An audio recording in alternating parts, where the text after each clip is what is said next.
Hello, everybody. How's everybody doing today? It is a kind of cloudy and a little bit windy, but warm day here in Nashville. I think we've got some rough weather coming in tomorrow, so exciting times. So just wanted to do a quick check-in with you guys, let you kind of know how everything's going. I've had plenty of coffee today. I've had some caffeine, so I'm, at least for the moment, feeling fairly awake, which is great. Still working to, cut out the coffee and got to wean it back and everything, but there are just certain days where I still need the coffee, and that's one of the reasons that I want to work to eventually just get off of coffee, even if I don't keep it that way, even if I go back to having some. I don't want to feel like I need that coffee. I don't want to feel like I'm attached to it, because one of the things doing the whole carnivore diet approach has really shown me is how many things, whether it's for a physiological reason or whether it's a social reason or a psychological thing, whatever, there's so many things that I'm just so used to having that I feel like I need, when I really don't. I just am attached to the ritual, attached to the flavor, attached to the idea. A lot of it, honestly, is being attached to the nostalgia because of the memories I have from the past. When I was not eating an appropriate diet, when I was, knew nothing about keto and carnivore and a proper human diet, one of the things that I would always like to do is, if I was really stressed out, or if I'd had like a really good day, or if there were, emotional roller coaster moves, right, whether it was up or down, I always really liked going through a drive-through at McDonald's. And a big part of that, and I didn't realize this for years, but I understand now, because I still occasionally have that feeling of like, oh, I should have McDonald's right now, even though I know I'm not going to. But every now and then it does still happen. One of the things that causes that for me is, when I was a kid, every summer my grandparents and I would go camping, and we would be driving the RV and the boat down to this campground in this lake where we would go fishing. And we would usually stop at McDonald's on the way down for breakfast, and on the way back for breakfast or lunch. And maybe we would go once every now and then while we were there.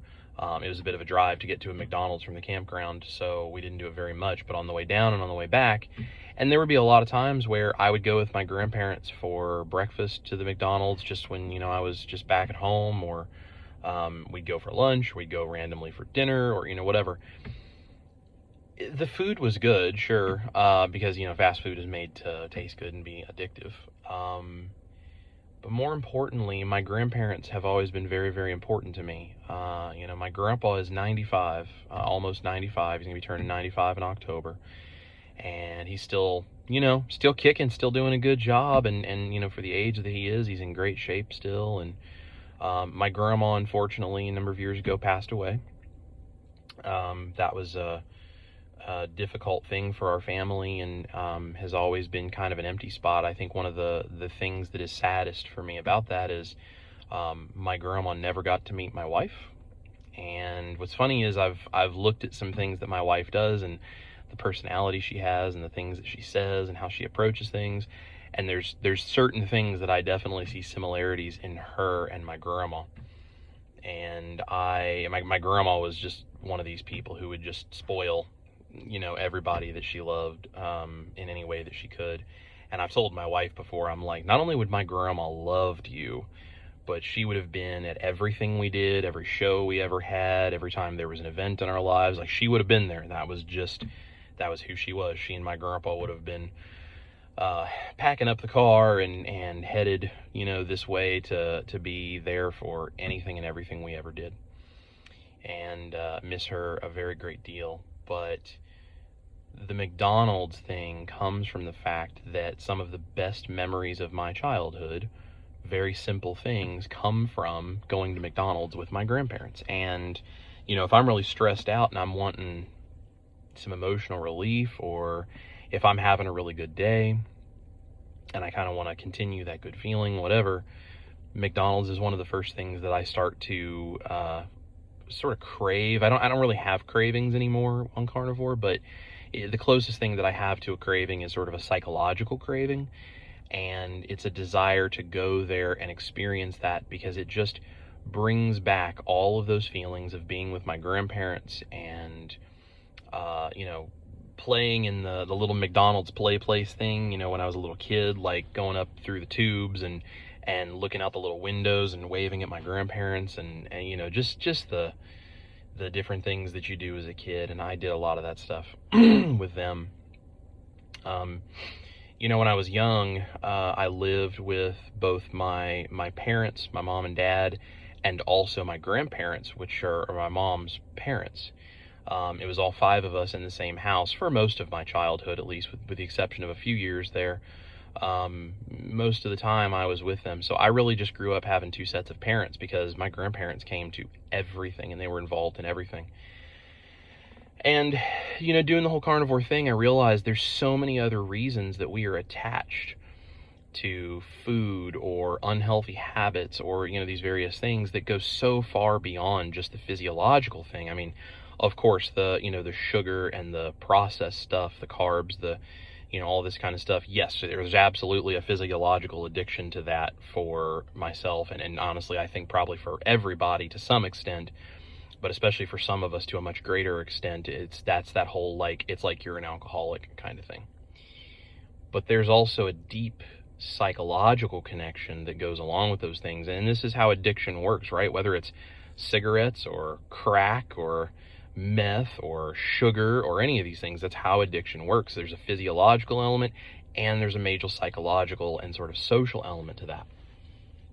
And so I've really come to realize that that's a big element of getting control of this. And this is why Dr. Robert Saivez talks about replacing the ritual, right? If you're going to get rid of the food that is kind of how you're identifying yourself as you live, you have to have something to replace it with. And there's certain things that are rituals that it's good to, as you're replacing things, keep certain things and come up with kind of the ritual of your coffee or whatever it is. There's a lot of ways to do this, and I'm no expert in, all the different options, but I'm learning more about that all the time.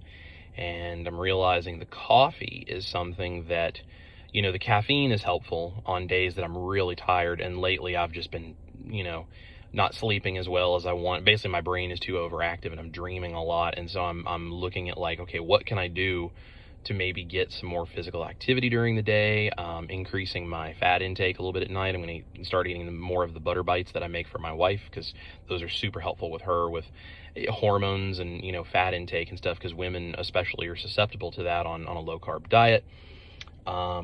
And so I'm going to start eating some more of the butter bites as well, because that definitely does help with, like, the sleep and, those kinds of things. So I'm doing some things to try to improve the sleep. But on the days when I'm really tired and have to be up super early, and I've been up late the night before, being a musician when I'm not being a security guard, I'm just tired and I use that caffeine. And so there is that element of it. But caffeine, withdrawal and the addiction to it, that can be overcome pretty easily with, a few days of maybe misery. That's fine. I've been through it. If I can go through the carb withdrawals, the caffeine withdrawals won't be a problem. But the ritual of it and the emotional element of that and sort of what I use that for, I'm going to have to figure out how to replace. So anyway, so I'm working towards it, but I'm not trying to push it too hard. I know the things I can push and cut out and I'm good. And then there's other things where it's like, I need to be a little more intentional and careful about it. So I just don't end up putting myself in a position where the being too miserable with something causes me to then want to, come up with an excuse for why I'm going to let go and have something I'm not supposed to. So just to make sure I'm successful with cutting it out, I'm just careful about how I'm doing it, but I am still working towards that. Big time celebration. I, as of this morning, weighed in at 301.3.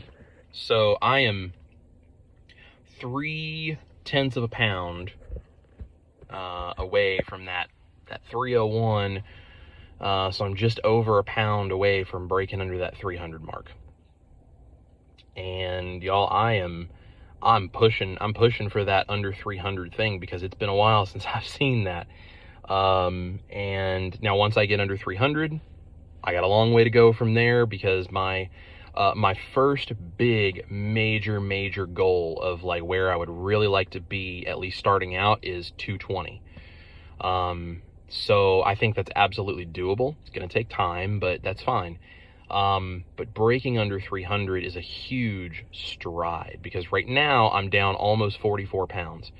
Breaking under 300 will mean I'm over 45 pounds down, which means I'll be a little over a third of the way to that first goal from where I started from. So, being at 301.3 right now means that from the highest I've ever for sure been, like I said, I've if you've seen previous videos, I was probably bigger than this at some point. I think I may have been 400 or more. I don't know for sure, but the highest I've ever seen was 385. So being at just over 301 means I'm right about almost 84 pounds lighter than I was. And if you watch my last video, you'll see the picture that I took right before I started losing weight.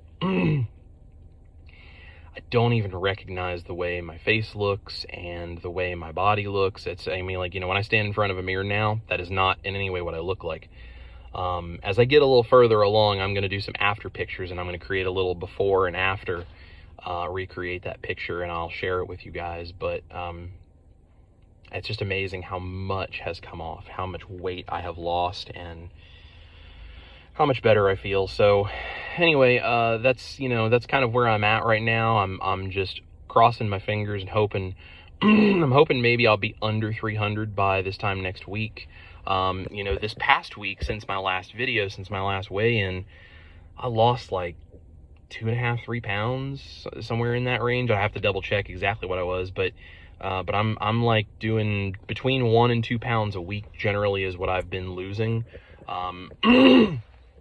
I'm at 12 weeks in right now, and those first like 3 or 4 weeks, you lose a lot quickly doing this, because the inflammation, the water coming off your body, just all of the toxins and junk just coming out, you lose really fast. But a more reasonable amount where it's actually fat loss, it's actually fat burning, and the kind of weight loss I'm looking for. Not, you can lose weight a lot of different ways. I'm talking about fat loss is what I'm after. The actual fat loss portion of the weight loss that I'm doing, that seems to be more about between 1 and 2 pounds a week.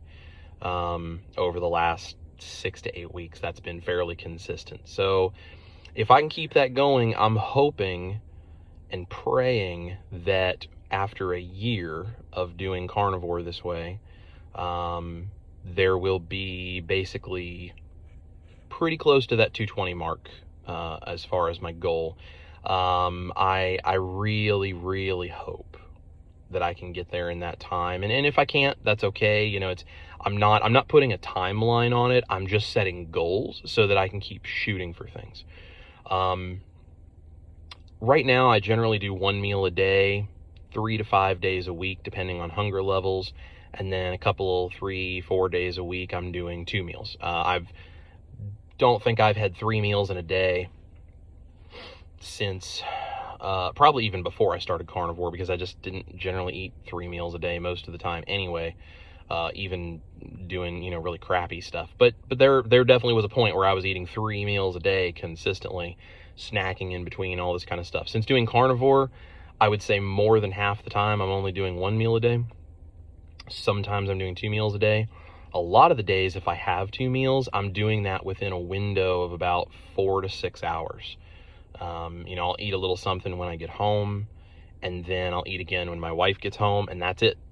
That is it. The only thing I have in the mornings is my coffee. It's got a little butter in it.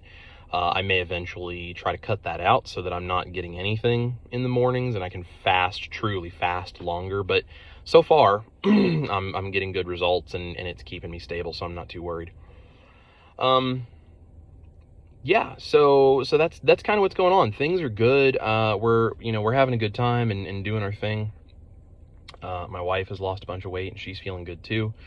I don't know exactly how much, because I don't necessarily pay super close attention to exactly what number she's getting on the scale. I think my wife is wonderful and lovely and beautiful however she is, and as long as she feels good and she's working to get healthier and everything, it's not really my job to tell her what she should or should not weigh and what she should or should not do. And she's doing keto, she's clean keto. And I cook most of the things that we eat, so she's doing good. So things are good. We've got a lot of music stuff going on, which thank goodness Carnivore gives you more energy because we've been super busy lately. That's super cool. So actually, this is something that I thought was kind of interesting for someone who maybe isn't doing Carnivore yet but's thought about it, or maybe someone who's trying keto, or for someone who's thinking about trying these. One of the things that I hear is, well, I just have so much stuff going on, and I've got all of these times I go out, and there's all these social things, all these situations where there's no keto food, there's no carnivore food. What do I do? I have to go out and be with my friends, I have to eat, I have to drink, I have to blah, blah, blah, whatever. I understand,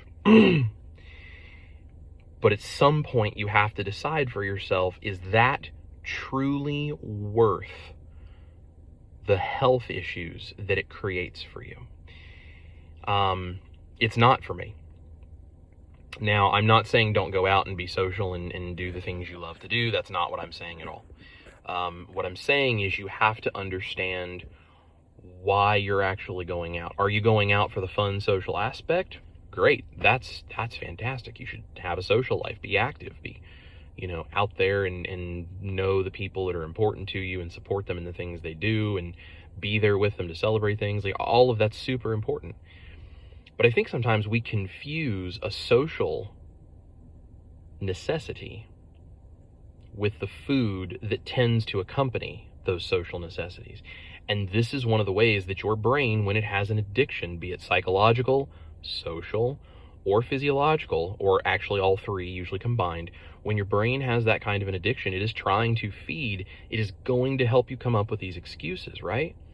So let me give you a good example. My wife and I are going to go tonight to a show that some friends of ours are playing in. The venue where this show is happening is one of these places where, first of all, you have to buy tickets to get in. So they're not super expensive. It's like, $5 or $10, but we buy tickets to get in. But it's also limited seating, and they have food and drinks and whatever. And there is a minimum cost per person that you have to meet at the table. And I kind of understand this because a venue like this, when you come in and you want to see these people, a lot of people will spend the money to get the tickets to get in, and then they don't want to order anything. And so the waiters and waitresses and bartenders that work there end up struggling to pay their bills because people want to come watch the show, but then go someplace else and order stuff. But they still want to be served. They still want good service, right? They want that, but then they don't want to actually pay for anything. So I get it. I understand the table minimum. Here's the reality. There is going to be absolutely nothing on that menu that I can eat, most likely. And I'm certainly not drinking anything because, they have soda. I don't do soda. They have alcohol of all various varieties. I don't drink any alcohol. And all of their food, it's like Southern bistro country, fancy country food, fancy bistro style country food. So fried green tomatoes, I'm doing that. Biscuits, like burgers and fries and more country themed dishes. And then they have bistro type foods and different things. I haven't been there in a while, so I can't remember what all's on their menu exactly, but I know those are a few of the things I've had there in the past. I'm not eating any of that stuff. There's nothing about any of that stuff that is good. And I guess I could try to see if they'd sell me, just burger patties by themselves. But if they did, which I doubt they will, because it's just not one of those places that's probably going to do that. But even if they did, they're going to charge me an arm and a leg, and I could probably eat 5 times as much of that for the exact same price if I just made it at home. So if I let my brain and the social expectations that are part of that whole addiction that we have with carbs, if I let that mess with me, my reaction would be, well, I'm going to have to eat something, so I guess I'll just make this the night that I have something I'm not supposed to, and then, tomorrow I'll go back. No, I can't do that. An alcoholic cannot walk into a bar and just go ahead and have one shot, and then they'll go right back to being clean and sober the next day. That doesn't work. It's also just undercutting your own integrity as far as the goals you're setting for yourself. And this is not to criticize anybody who's done this. I understand. I've done it too. But for me, especially right now, it's really important that I don't do that. It's one of the reasons I'm doing this health vlog, is I'm keeping myself accountable by telling you guys everything I'm doing and everything I'm going through, where my weight is at, the things that are good, the things that are not. Like, I'm being just raw and honest about this, because it keeps me intentionally transparent and honest and serious about this, because I don't want to mess around with this, because I don't want to die early. I don't want to be so overweight and struggling with pain and all these things. I mean, I'd love to be a dad eventually. I don't want to sit on the couch and be incapable of going outside and playing with my kids. And I don't want to leave my wife and kids by dying of a heart attack early, or having some kind of an issue or whatever, and then leaving them in that position. So I'm trying to take care of my health. So when I go out to some place like this is a potential tripping point for someone like me. Now, I'm very blessed in the fact that I have this well under control at the moment, and I'm going to keep it that way. And my wife is very supportive of this, because she understands it, and she has it under control too. She's way less like on the edge about, just I'm going to completely go off the wagon if I eat the wrong thing. She's not like that like I am. So, this is a little bit less of an issue for her. But for me, this is a real issue. So I'm being super careful about this. So what do? I'm going to go home. I went ahead and I ate some food today. I took some leftover steak, cut it in little small pieces, threw it into a Ziploc bag, threw it in my lunch container over here, pulled it out, let it just kind of come to room temperature as I've been, working and everything. And I just ate little steak pieces out of the bag. I made them a couple of nights ago. We had lots of leftover steak because I made like 2.5 pounds of meat. Threw it into a bag today and brought it with me and just ate that. That's super good. I'm not in any way hungry right now. I've had my coffee with, some butter in it, so I've got the fat.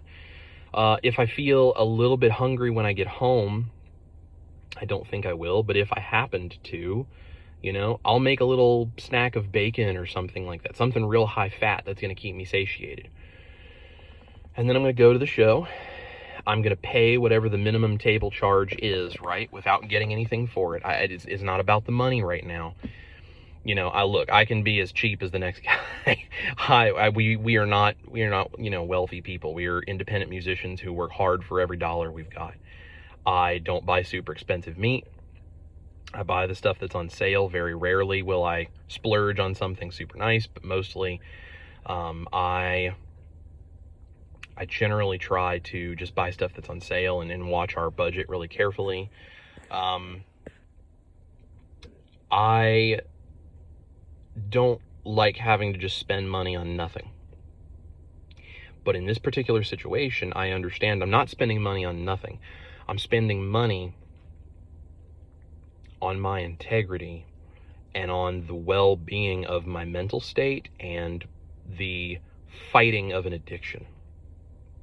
So although I'm going to spend the money that it costs to have a minimum table charge, I'm not going to eat anything or drink anything, because spending the money there is about making sure that the venue and the waiter or waitress and the bartender and all the people that are just trying to pay their bills, it's about making sure they can go home and feed their families. And it's about supporting the venue, which is giving, musicians like us an opportunity to have a place to play and make fans and do things that are good for our career. So that is me going and spending money that, instead of expecting something in return for it, being food that's not good for me, I'm going to go there, and it's an offering to people that need that money to be able to support their family. I'm blessed with the fact that I have a full-time job, health insurance.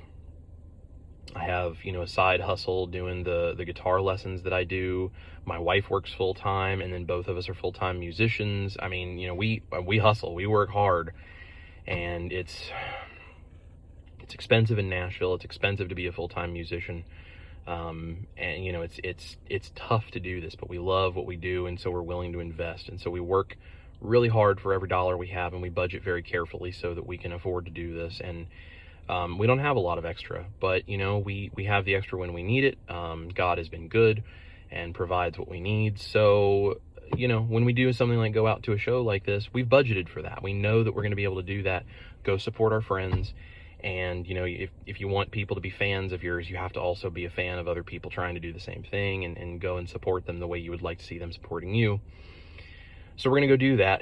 And that is a completely separate choice than to order something off that menu and put it in my mouth and say that, oh, well, it's because of the social situation or the table charge or the whatever reason I can come up with as an excuse for myself that I have done in the past. I am not doing that anymore.